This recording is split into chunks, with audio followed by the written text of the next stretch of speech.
Hello students and welcome to this session on operations on crisp relations.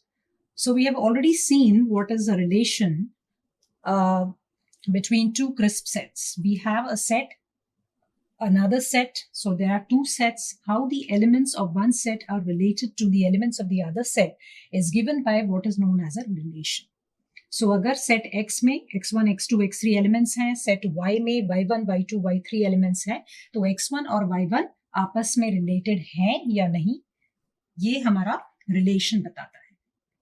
अब अगर मान लीजिए हमारे पास रिलेशंस हैं, तो हम इन रिलेशंस पे कौन से ऑपरेशंस परफॉर्म कर सकते हैं. जैसे हम फजी सेट्स पे ऑपरेशन परफॉर्म करते हैं, various operations like union, intersection, complement, containment, identity, वही सारे ऑपरेशंस हम फजी रिलेशंस पे भी कर सकते हैं. सो हम मान लेते हैं कि हमारे पास x कोई सेट है, y कोई सेट है और r हमारा रिलेशन है which is given by x cross y, जो x और y के बीच में हमें एक रिलेशन दे रहा है. s दूसरा रिलेशन है जो भी मान लीजिए x और y के बीच में हमें एक रिलेशन दे रहा है. तो r और s ये दो रिलेशन जो हैं ये आपस में इन पर हम कौन से ऑपरेशंस कर सकते हैं. So here too we can perform a union operation. Now a union operation over a crisp set can be represented. We know that how do we write the union operation? Union operation is given as a max operation. So max or the max of the value between the degree of mapping between the relation R and between the relation S. तो हम इसको लिख सकते हैं max of, ठीक है, max of mu R x comma y comma mu S x comma y. So R is a relation between x and y.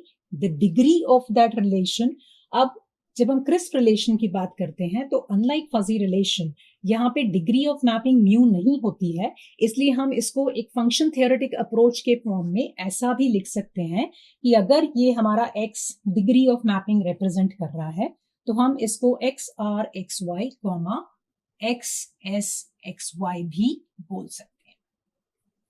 जब ये फजी रिलेशन हो जाएगा तो यहां पर हम म्यू यूज करते हैं. और मैक्स के लिए हम मैक्स ऑपरेटर भी लिख सकते हैं, यानी इक्विवेलेंटली हम इसको ऐसा भी लिख सकते हैं एक्स आर एक्स वाई और x S x y, because जो मैक्स ऑपरेटर है that is equivalent to the logical और ऑपरेशन. इसी तरीके से हमारा इंटरसेक्शन होगा. इंटरसेक्शन हम कैसे लेते हैं? इंटरसेक्शन हम लेते हैं as a minimum operator. So I can write this as a minimum of XR XY comma relation S over X comma Y. या मैं इसको लिख सकती हूँ, I can write this as XR XY, the minimum operator का symbol लगा के XS XY. We can also have the complement operation. Complement भी हम पढ़ चुके हैं.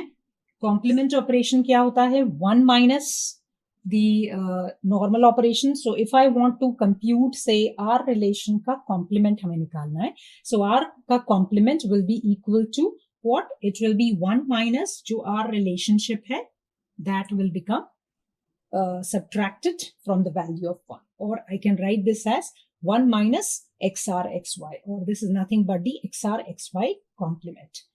कंटेनमेंट ऑपरेटर हो सकता है अगर कोई उसका सबसेट है. मान लीजिए R जो है ये रिलेशन हमारा S रिलेशन का अगर एक सबसेट है, so you can say that R is contained with in S provided that XR XY should be less than XS XY, right? So if this is the condition, if it satisfies this condition, तो हम इसे containment operator कहते हैं. उसी तरीके से identity relationship भी hold करती है. तो रिलेशन के केस में अगर हमारा एक नल सेट है तो ये हमारा नल सेट कॉरेस्पॉन्डिंगली मैप्ड हो जाएगा to a null relation. And if we have a universal set Okay, so that will be mapped, or you have an unity set, then that will be mapped to a set ER. So like this, अगर हम 2x2 matrix की बात करेंगे तो this will be all 0 0 0 and 0, and this will be all unity elements, that is 1 1 and 1 1. So we can see, then you can map the operations that are there. You can have a similar sort of operation जो हमारे operations crisp set पे होते हैं, वही operations हम fuzzy set पे भी perform कर सकते हैं. Union, complement, intersection, containment and identity. तो अगर हमारे पास ये मान लीजिए एक रिलेशन है, जो यहाँ पर एक मैट्रिक्स आपको दिखाया गया है which is a null relation. अगर हमें इसका कॉम्प्लीमेंट लेना है, सपोज ये आर रिलेशन है हमारा, ये उसका नल मैट्रिक्स रिप्रेजेंटेशन है. सो 1 minus that, so that will be 1 minus 0. तो ये सारे 1 1 1 1 कॉम्प्लीमेंट हो जाएंगे. सो इसका कॉम्प्लीमेंट विल बी 1 1 1.